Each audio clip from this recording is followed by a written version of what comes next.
Hello everyone and welcome to the Kuukeli Bushcraft channel. Okay, so I was going to have a look today at this Marttiinni Timberjack. So this is available with a plastic sheath and it costs, I think this cost me €16. So €16, US dollars, pounds, those three currencies, they're quite similar. So yeah, under $20 as if you're in the US, but as if you're paying Finnish prices because I happen to be in Finland. But it's a similar price here to the Mora clipper, so quite a good comparison. And there's the knife itself. So the handle I didn't like at first. It feels a little bit uncomfortable. It feels, with that stipple in there, that it's absolutely not gonna slip out of your hand, no matter what. So very, very grippy, lots of traction. You've got a little bit of kind of, could you call that jimping if it's on the handle? I guess so, a little bit of traction there at least. Okay, so the sheath. So Mora style plastic sheath with a similar kind of belt attachment to the Mora Classics, and as you can see there, it's broken. So I've been using this on the farm for a couple of weeks. That's how long this has lasted. And yeah, with Mora Classics, I like to put them on a lanyard and put them around my neck. You can also put a lanyard on, and that gives you a little bit more flexibility. Mora Classics now, they're starting to use leather again, which is a much better option. But yeah, this is kind of like a thing you see on the old Mora Classics and other old Mora knives that should not be copied. Likewise, you see this on a lot of knives, and I find I've got the knife on my belt. Every time I sit down and get in the car, it bothers me, or it comes off and it bends. Yeah, so that starts like that, and it bends out. The more use it has, and eventually it's pretty useless. Where it is really good is as if you want to carry your knife around in your pack and then put it on your belt in camp, which is yeah, there's nothing really good to be said about that belt attachment system. But the knife itself is pretty good. X75 CR1 steel. So it's a carbon steel. It has a very, very tiny amount of chrome in there.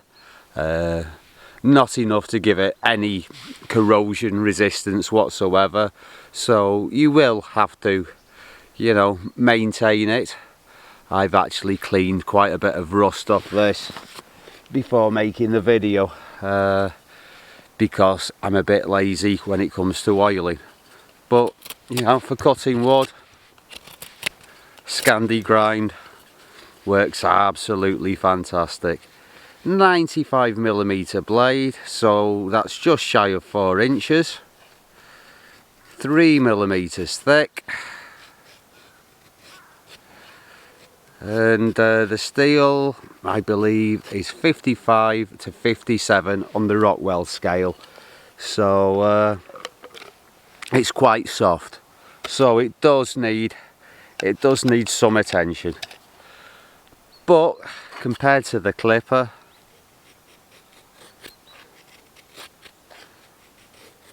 I mean, they do the same job. It's the same edge geometry. The clipper's actually a little bit sharper at the moment, I think. Yeah, that's not a good test.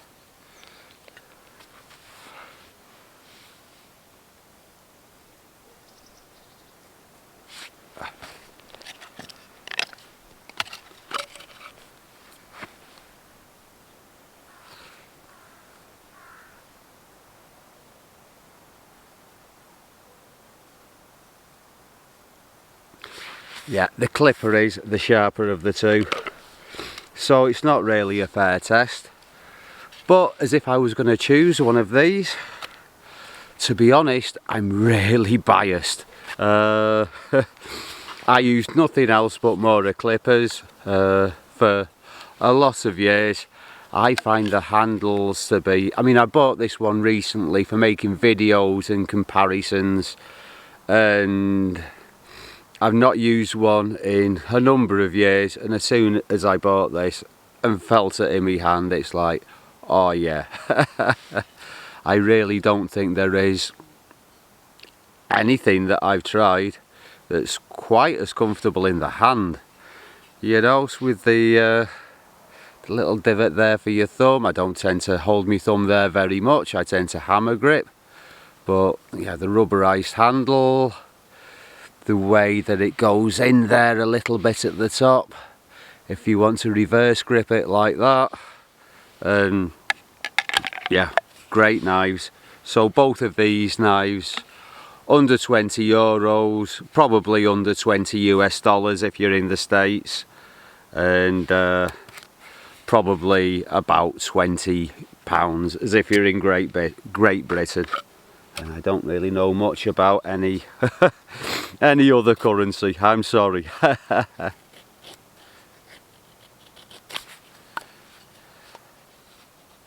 Yeah, I do also think that Mora's steels are a little bit easier to sharpen. Well, yeah, I mean, look at that, that's doing the job, that's doing the job. As for the length of the tang, I've got no way of telling really what's inside that handle. But yeah, I have done a little bit of minor battening with this knife, very minor, just splitting kindling into smaller kindling. And does it work with a ferro rod? I can put that to the test right now.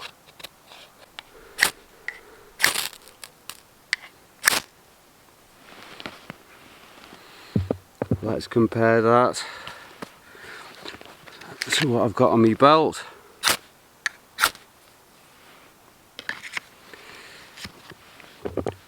Okay, so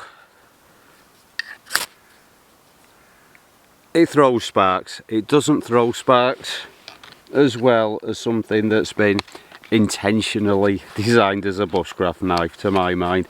It could do with being just a little bit sharper on the spine. When you get it, the flats are, well, unfinished. They're kind of still blackened from the heat treatment, so you get quite a nice old school finish on the blade. The tip is really pointy and fine, and yeah, when I got the knife, you can see actually there is a tiny, can you see the tiny bit of damage there? Just here. Yeah, I thought I'm gonna break that tip. I haven't done. I have bent it and it does bend right back, but it does depend on how you use your knife, what you use your knife for. A good pointy tip can be a big advantage, but to my mind, a little bit of a drop point and a little bit of a stronger tip would be a little bit better. Anyway, that's all I've got for you today. Just put all the knives back in the sheath, and thank you very much for watching. Please give us a thumbs up, please subscribe if you haven't done already, and I'll see you all again soon for another Kookali Bushcraft video. Bye for now.